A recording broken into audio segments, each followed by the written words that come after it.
It is time, tea people. Episode 396. Yeah. Here we are. TeaDB. More tea. 396 times. More DB. More DB. Yeah. What we got going on today? What are we drinking? We are drinking some Dancong oolong. Oh, cool. So from Cindy over at WuyiOrigin's. Always has good stuff. Yeah. So WuyiOrigin's, but not Wuyi tea today. Got it. So this is Laocong, Milan, Xiang. So it's Old Bush, Milan, Xiang. Cool. So it's a specific type. Sweet. Finishing off this sample. Nice. I do love a good Dancong. So it's a little bit less leaf than I normally use. It's only 3 grams here, so I'm gonna lean on this a little bit harder. Sounds good. Smell that. Interesting. Looks like it's roasted. Oh god, these just, you don't even need to drink it. It just smells so good. So tropical.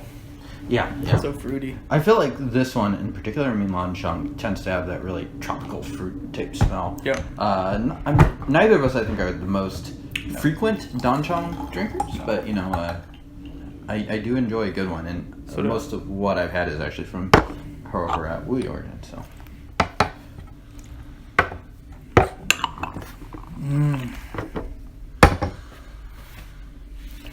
There's like a little end lavenderiness to that. Yeah. Yes, I'm excited. It Yeah. smells really good. Man, it's just smelling up the whole room. Totally, here. yeah. This passes the mom test from a nose perspective. Yeah. These are interesting to me because these tend but some of these cannot match nose to cup as much. Yeah, and I feel like that's an issue with less with pu'er and more with oolong and maybe with white teas and green teas and stuff like that. Yeah. They just smell amazing, and taste-wise, you're always kind of chasing that, but not quite achieving that. Yeah. Or do they just taste and smell different than each other too? Frankly. Yeah.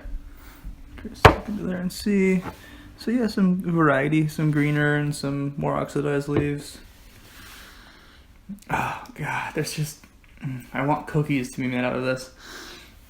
Incredible. So fruity. Let's do it. Cheers. Cheers.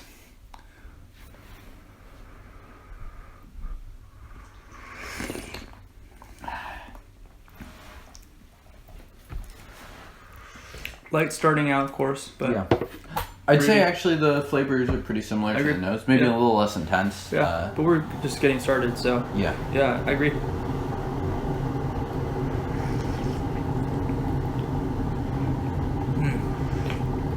Oh,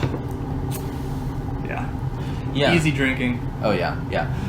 I would say this. You know, we described in Age Too Long. We had a couple episodes as having sort of like a fruit leather quality to it. Yeah. I feel like this does too, but it's more of like the high noted version rather than like the low noted version. Yeah, absolutely. Yeah. Oh, yeah. There's like a taffy tropical flavor. So sweet. I know what you're talking about too. That makes sense. Yeah. Yeah. Like Airheads almost, or something like that. You know. Yeah. God. Do they still have Airheads? Let us know in the comments below. Yeah. You know, if our efforts to get sponsored by Big Beet and Tomato fail, then maybe we can get sponsored by Airheads.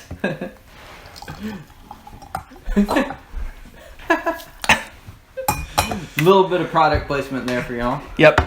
Thanks. Shout out to No Salt Added brand. Yeah. Shout out to Safeway. Signature Select. Yeah, absolutely. Fantastic. They've been a sponsor of my stomach for quite some time. Yeah. Here we go. It's much darker looking. Yep.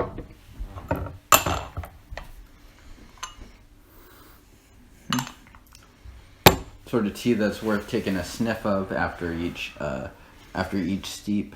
Yeah. Let's see. Just like hints of some baking spices type thing in there. Maybe like a little bit of cloves.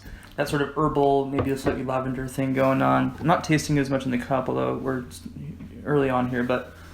And then of course just the strong, sweet, tropical flavors. Really smells like Hawaii or something, you know, like a fruit market. Who would you serve this tea to? A lot of people. Okay. Yeah, I think anyone would really enjoy this. It's so sweet; it almost tastes, like sugar's added to it. It does. It has that certain richness that probably people in the West are just totally accustomed to getting from like high quality tea. Yeah, totally. I think is this a tea drinker's tea? I think this is a daily drinker. We're still getting into it, so I don't want to say this isn't high tier, but I think that this is just such a friendly flavor palette, assortment of flavors that it does what it does, and I don't think there's like hidden layers or hidden secrets beneath the surface of this tea, but it's there. It's got good flavor. It's aromatic. It's the qualities are pretty on the surface. Exactly. Yeah, but nothing wrong with that. Having it be straightforward doesn't mean it's not delicious. Yeah.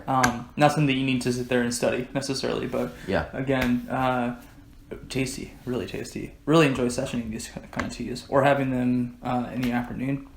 Day like today, perfect. Yep. The weather is starting to cool down here in Seattle, and so sort of bridge the gap. Yeah. A little light. I wish it were maybe a little bit thicker. I think that might be related to the amount of leaf. Yeah, it could be. Yeah.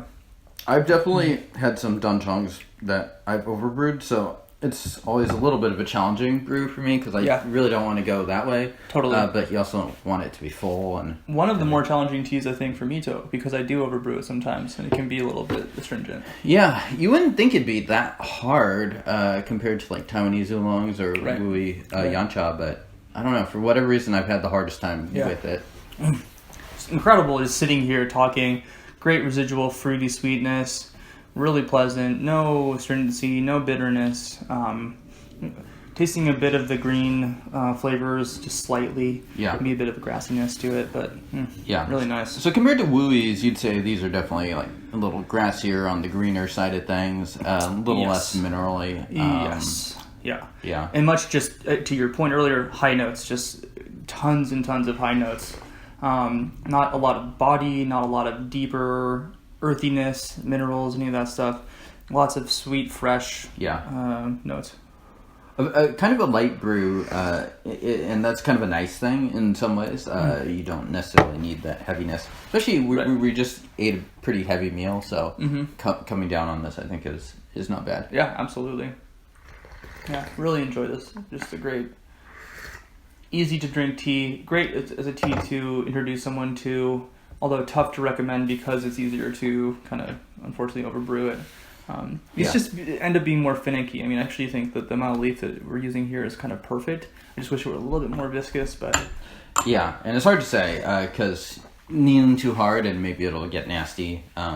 But I don't know. Yeah. Oh, getting a little bit more, not the most dynamic tea, but a little bit more of those baking spices coming out now, tasting a bit more of the roast or the oxidation in the leaves.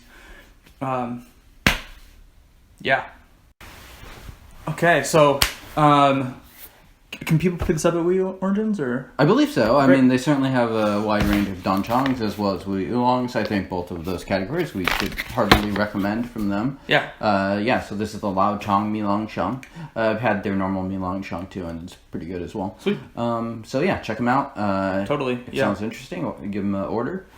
If you want to learn more about tea on a database of tea. On the internet, subscribe. Go to TeaDB.org, TeaDB.org. Yeah. James is like, I feel like every post you have is a makeup post.